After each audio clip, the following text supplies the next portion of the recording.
बाल निर्माण कहानियों की श्रृंखला में लीजिए प्रस्तुत है कहानी केसरी की नादानी। बनारस में गंगा के किनारे एक घना जंगल है। बहुत समय पहले की बात है। उस जंगल में एक सिंह राज्य करता था। उसका नाम था केसरी।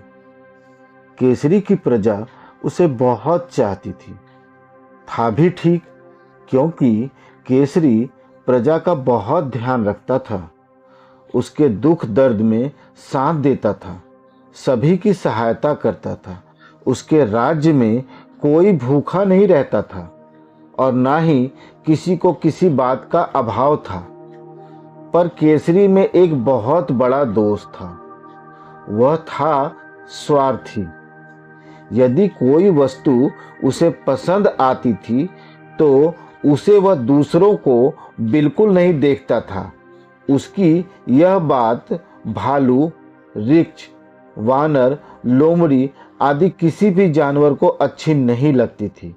पर कहता कोई प्राणी कुछ भी नहीं था, क्योंकि वह बड़ा था, राजा था। उससे सभी डरते थे। कहते भी तो कैसे। एक दिन की बात है। केसरी घूमने निकला। उसके साथ था उसका मंत्री भालू। उसका नाम था भास्कर। भास्कर और केसरी घूमते घूमते गंगा नदी के किनारे पहुंचे। वहां भास्कर ने नाव में बिठाकर महाराज केसरी को सैर कराई। अचानक केसरी का ध्यान गया कि गंगा का पानी बह बहकर पूर्व दिशा की तरफ जा रहा है। केसरी के राज्य की सीमा तो वहां समाप्त हो जाती थी, पर उसने देखा कि पानी बहकर उसके राज्य से बाहर जा रहा है। उसने अपने मंत्री भोलू से पूछा, भास्कर, यहां से यह पानी किधर जाता है? मुगल सराय की ओर महाराज। पतवार से नाव आगे बढ़ाते भोलू मंत्री ने उत्तर दिया। मुगल सराय में नदी के पास जंगल में भी एक शेर रहता था। उससे केसरी बहुत चिढ़ता था। केसरी को बहुत बुरा लगा कि उसके राज्य से पानी वहां जाए। वहां का राजा उस पानी को अपने काम में लाए। केसरी ने बिना सोचे समझे भालू मंत्री को आज्ञा दी, मंत्री जी, इस पानी को दूसरे राज्य वाले जंगल में जाने से रोक दो। कल सुबह तक यहाँ बांध बंध जाना चाहिए। मंत्री था बड़ा बुद्धिमान। यह सुनते ही उसका माथा ठनका। वह जानता था कि गंगा में पानी बहुत है। यदि बांध बनाया जाएगा तो उनके जंगल में बाढ़ आ जाएगी। उसने बड़ी विनम्रता पूर्वक सिंह से कहा, महाराज, कहीं ऐसा न हो कि वह बांध बनाने से हमें ही नुकसान हो। तुमसे जो कहा जा रहा है वह करो, नथुने फुलाता हुआ सिंह बोला। भालू करता भी क्या, वह चुपचाप बैठा रहा। नदी से वापस आकर भालू ने तुरंत सेनापति वानर देव को बुलवाया। उसे राजा का आदेश पूरा करने को कहा। वानर देव ने तुरंत सेना के कुशल इंजीनियरों को बुलाया। उन्हें शाम तक बांध बनाने की आज्ञा दी। इंजीनियरों ने जल्दी से पत्थर, ईंट और सीमेंट जुटाए, फिर बांध बनाना शुरू किया। शाम तक मजबूत और सुंदर बांध बनकर तैयार हो गया। दूसरे दिन केसरी सूरज निकलने पर भी सोता रहा, पर जैसे ही उसकी आंख खुली वह भौचक्का रह गया। यह क्या, उसकी सारी गुफा में घुटने तक पानी भरा था। बड़ी मुश्किल से पार करके केसरी गुफा के बाहर तक आया। उसकी समझ में नहीं आ रहा था कि इतना पानी कहां से आ गया।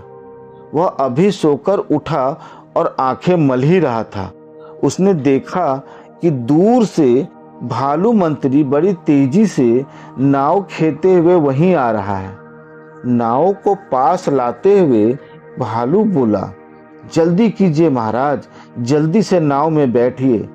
पानी लगातार बढ़ता ही जा रहा है। सिंह उछलकर तुरंत नाव में जा बैठा।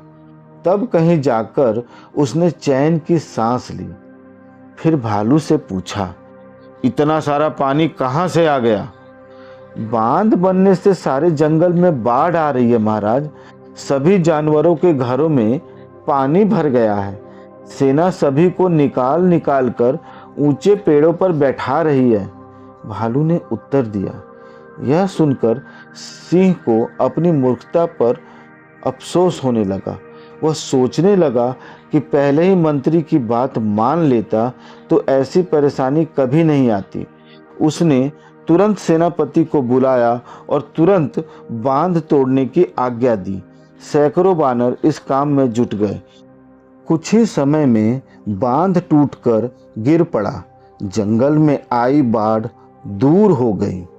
तब सिंह ने चैन की सांस ली। नाश्ता करते समय सिंह भालू से बोला, मंत्री जी, आपकी बात न मानकर मैंने भूल की। सभी को इतना कष्ट सहना पड़ा, पर मैंने सोचा कि सारा पानी जब हमारे पास रहेगा तो हम उससे अधिक फायदा उठाएंगे। पड़ोसी राजा से और ज़्यादा पैसे लेकर उसे पानी देंगे। भालू बोला, महाराज, नदी का पानी तो भगवान की देन है। उस पर जितना अधिकार हमारा है उतना ही दूसरे का भी है। भगवान के ही बनाए हम सब हैं। भगवान ने ही सब चीज़ें दी हैं। सभी को मिलजुल कर उनका प्रयोग करना चाहिए। इसी में सबकी भलाई है। जो किसी चीज़ पर अपना अधिकार जमाता है वह जरूर दुख पाता है। केसरी की समझ में भी बात आ रही थी। वह सिर हिलाता हुआ बोला, ठीक कहते हो तुम। मेरी तुच्छ बुद्धि के कारण ही तुम सबको दुख उठाना पड़ा।